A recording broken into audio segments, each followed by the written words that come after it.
ಲಕ್ಷ್ಮಿ ಲಕ್ಷ್ಮಿ ಲಕ್ಷ್ಮಿ ಲಕ್ಷ್ಮಿ ನಾನು ಇಲ್ಲಿದ್ದೇನ್ರಿ. ಲಕ್ಷ್ಮಿ ಏನ್ ಮಾಡ್ತಾ ಇದೀಯ ನೀನಿಲ್ಲಿ? ಅಯ್ಯೋ ಸ್ವಲ್ಪ ಎಲ್ಲ ಗಲೀಜಿತ್ತಲ್ಲ, ಕ್ಲೀನ್ ಮಾಡ್ತಾ ಇದ್ದೆ. ಅಯ್ಯೋ ನಾನು ಬಿಡುವಾಗಿದ್ದಾಗ ಇದೆಲ್ಲ ಮಾಡ್ತಿರ್ಲಿಲ್ವಾ? ಬಾಯ್ ನಿಂಗೊಂದು ವಿಷಯ ಹೇಳ್ಬೇಕು. ಏನ್ರಿ ತುಂಬಾ ಖುಷಿಯಾಗಿದ್ದೀರಾ? ಲಕ್ಷ್ಮಿ ನನಗೊಂದು ಕೆಲಸ ಸಿಕ್ತು ಲಕ್ಷ್ಮಿ. ಓನರು ಅಡ್ವಾನ್ಸ್ ಅಂತ 2,000 ಕೈಗೆ ಇಟ್ಬಿಟ್ರು. ಹೌದಾ, ಒಳ್ಳೇದಾಯ್ತು. ಮತ್ತೆ ಸೆಕ್ಯೂರಿಟಿ ಕೆಲ್ಸಕ್ಕೆ ಸೇರ್ಕೊಂಡಿಲ್ಲ ತಾನೆ? ನೋಡಿ, ನನ್ನ ಹತ್ರ ಏನು ಮುಚ್ಚಿಡಬಾರ್ದು, ಏನಿದೆಯೋ ಹೇಳ್ಬಿಡಿ. ಲಕ್ಷ್ಮಿ ಮುಚ್ಚಿಡಕ್ಕೆ ಇನ್ನೇನು ಉಳ್ಕೊಂಡಿದೆ? ನನ್ನ ಜೀವನ ಒಂಥರ ತೆರೆದ ಪುಸ್ತಕ ತರ ಆಗೋಗ್ಬಿಟ್ಟಿದೆ. ನನಗೆ ಕೆಲಸ ಸಿಕ್ಕಿರೋದು ಈ ಕೇಟ್ರಿಂಗ್ ಬಿಸ್ನೆಸ್ ಅಂತ ನೋಡು, ಅಲ್ಲಿ ಸರಳ ಅವ್ರು ಎಲ್ಲಿ ಅಡ್ರೆಸ್ ಹೇಳ್ತಾರೆ ಅಲ್ಲಿ ತಗೊಂಡು ಊಟ ಇಳಿಸ್ಬೇಕು, ನನ್ನ ಕೈಲಿ ಅದು ಸಹಾಯ ಮಾಡೋದು, ವಾಪಸ್ ಬಂದು ಆಫೀಸಲ್ಲಿ ಇರೋದು, ಅಷ್ಟೇ ನನ್ನ ಕೆಲಸ. ಕೆಲಸ ಏನೋ ಸರಿಯಾಗಿದೆ, ಆದ್ರೆ ನೀವು ಅಲ್ಲಿ ಹೋದಾಗ ನಮ್ಗೆ ಗೊತ್ತಿರೋರು ಯಾರು ನೋಡಿದ್ರೆ ಏನಾದ್ರು ಅನ್ಕೊಂಡ್ರೆ? ಅನ್ಕೊಳ್ಳೋಂಥವ್ರು ಜೀವನ ಮಾಡಕ್ ಸಹಾಯನ ಮಾಡ್ತಾರೆ. ನೀನೊಬ್ಳು ಪ್ರಾಮಾಣಿಕವಾಗಿ ದುಡಿಬೇಕು, ಬದುಕನ್ನ ಸರಿ ಮಾಡ್ಕೋಬೇಕು. ಇಂಥದಕ್ಕೆಲ್ಲ ನಾನು ತಲೆ ಕೆಡಿಸ್ಕೊಳಲ್ಲ ರೀ. ನಾನು ನಿಮ್ ಜೊತೆಗೆ ಸೇರ್ಕೊಂಡು ಏನಾದ್ರು ಸಹಾಯ ಮಾಡ್ಲಾ? ಈಗ ನನಗೆ ಕೆಲಸ ಸಿಕ್ಕಿದೆ ಅಲ್ವಾ, ನಾನು ಮಾಡ್ತೀನಿ, ನೀನು ಆರಾಮಾಗಿ. ಹಾಗಲ್ಲ ರೀ, ನಿಮ್ಮನ್ನ ಹೊರಗಡೆ ದುಡಿಯೋದಿಕ್ ಕಳ್ಸಿ ನಾನು ಹೇಗೆ ಆರಾಮಾಗಿರ್ಲಿ? ನೋಡಿ, ಇಬ್ರು ಕೈ ಜೋಡಿಸಿ ದುಡಿದ್ರೆ ನಮ್ಗೆ ಒಳ್ಳೇದಲ್ವಾ? ಈಗ ಇನ್ನೂ ನಮ್ಗಂತ ಪರಿಸ್ಥಿತಿ ಬಂದಿಲ್ಲ. ಹಂಗೇನಾದ್ರೂ ಬಂದಾಗ ನಾನೇ ಹೇಳಿ, ಆಯ್ತಾ? ಎಲ್ಲ ಬಿಟ್ಟು ಬಂದ ನಮ್ಗೆ ಮುಂದೆ ಹೇಗಪ್ಪ ಅಂತ ಯೋಚನೆ ಮಾಡ್ತಾ ಇದ್ವಿ. ಆ ದೇವರು ನಮ್ ಕೈ ಬಿಡ್ಲಿಲ್ಲ ರೀ. ಅದಕ್ಕೆ ಹೇಳೋದು, ಯಾರೇ ಕೈ ಬಿಟ್ರು ಆ ಭಗವಂತ ನಮ್ ಕೈ ಬಿಡೋದಿಲ್ಲ ಅಂತ. ಕಾಲ ಕಾಲಕ್ಕೆ ನಮ್ಗೇನೇನ್ ಕೊಡ್ಬೇಕು ಕೊಡ್ತಾ ಹೋಗ್ತಾನೆ. ನಿಜ ಲಕ್ಷ್ಮಿ, ಒಂದ್ ಕೆಲಸ ಮಾಡುವ.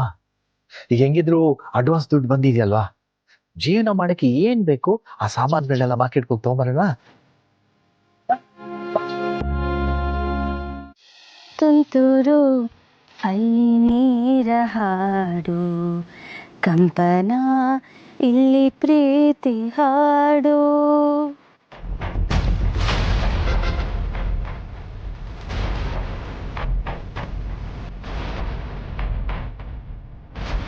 ಇವನ್ ಹೀಗೆ ಇದನ್ನ ನೋಡ್ತಾ ಇದ್ರೆ ಹುಚ್ಚಿಡಿಯೋದು ಗ್ಯಾರಂಟಿ.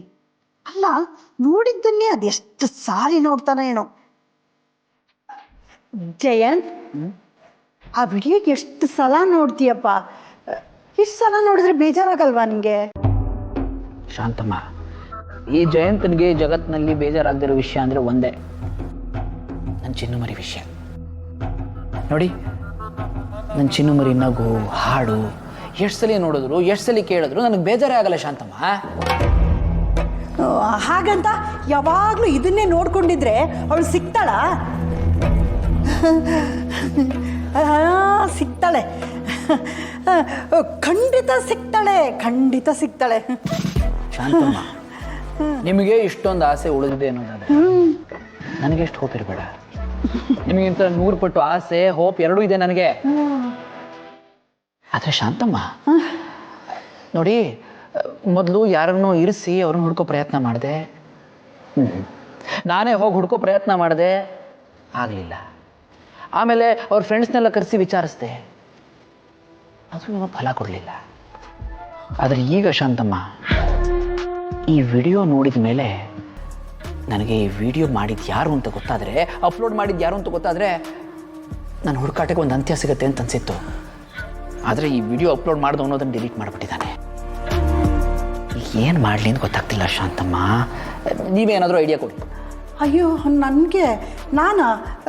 ನನಗೇನು ಗೊತ್ತಾಗ್ತಿಲ್ಲಪ್ಪ. ಹಾಗೆ ಹೇಳಿಬೇಡಿ ಶಾಂತಮ್ಮ. ನಿಮಗೆ ನನ್ನ ಜಾನ್ವಿ ಅವ್ರನ್ನ ಒಟ್ಟಿಗೆ ನೋಡಬೇಕು ಅಂತ ಆಸೆ ಇಲ್ವಾ? ಮತ್ತೆ ಸರಿ, ನೀವೇನು ಯೋಚನೆ ಮಾಡಬೇಡಿ, ನಾನೇ ಜಾನ್ವಿಯವ್ರನ್ನ ಹುಡುಕ್ತೀನಿ.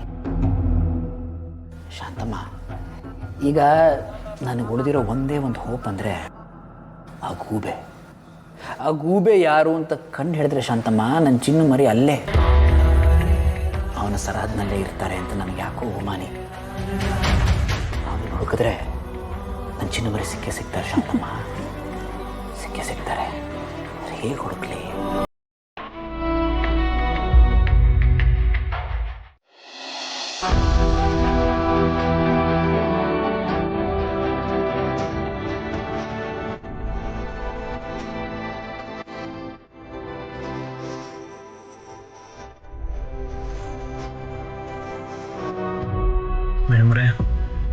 ನಾನು ಜೈಲಲ್ಲಿದ್ದಾಗ ನಿಮ್ಮನ್ನ ಬಹು ನೆನಪು ಮಾಡ್ಕೋತಿದ್ದೆ. ಕುಂತರು ನಿಂತರು ನಿಮ್ಮದೇ ನೆನಪು. ನನ್ನ ದೇಹ ಮಾತ್ರ ಅಲ್ಲಿತ್ತಷ್ಟೇ, ಆದರೆ ಜೀವ ನಿಮ್ಮ ಹಿಂದೆನೇ ತಿರುಗ್ತಿತ್ತು. ಕಣ್ಣು ಮುಚ್ಚಿದ್ರು ಕಣ್ಣು ತೆಗೆದ್ರು ನೀವೇ ನನ್ನ ಕಣ್ಮುಂದೆ ಬರೋರಿ. ಒಂಥರ ಹೆಂಗಾಗ್ಬಿಟ್ಟಿತ್ತು ಅಂದರೆ, ಯಾವಾಗ ಕತ್ಲಾಯ್ತದೋ, ಯಾವಾಗ ನಾನು ನಿದ್ದೆ ಮಾಡ್ತೀನೋ, ನಿಮ್ಮ ನನ್ನ ಕನ್ಸಲ್ಲಿ ಯಾವಾಗ ಬಂದಿರೋ ಅಂತ ಕಾಯುವಂಗಾಗ್ಬಿಟ್ಟಿತ್ತು ನನಗೆ. ನನಗೂ ಹಾಗೆ ಇತ್ತು ಸಿದ್ದು ಅವರೇ.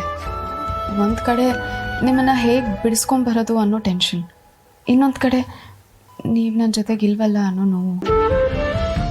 ನಾನಂತೂ ನಿಜವಾಗ್ಲೂ ಹುಚ್ಚಿನೇ ಆಗ್ಬಿಟ್ಟಿದ್ದೆ ಅಂತ ಅನ್ನಿಸ್ತಿತ್ತು. ಹೌದು ಮೇಡಮ್ರೆ.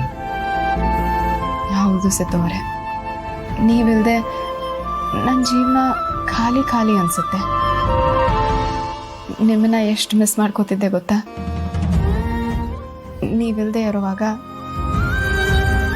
ನಿಮ್ಮ ಶರ್ಟನ್ನೇ ಹಿಡ್ಕೊಂಡು ತಕ್ಕೊಂಡು ಹಾಗೆ ಹತ್ಕೊಂಡು ಮಲಗಿಬಿಡ್ತಿದ್ದೆ.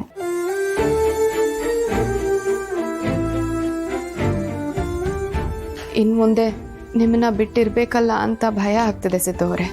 ಅದ್ರ ಬಗ್ಗೆ ನೆನೆಸ್ಕೊಂಡ್ರೇ ನನಗೆ ಸಂಟ ಆಗ್ತಿದೆ.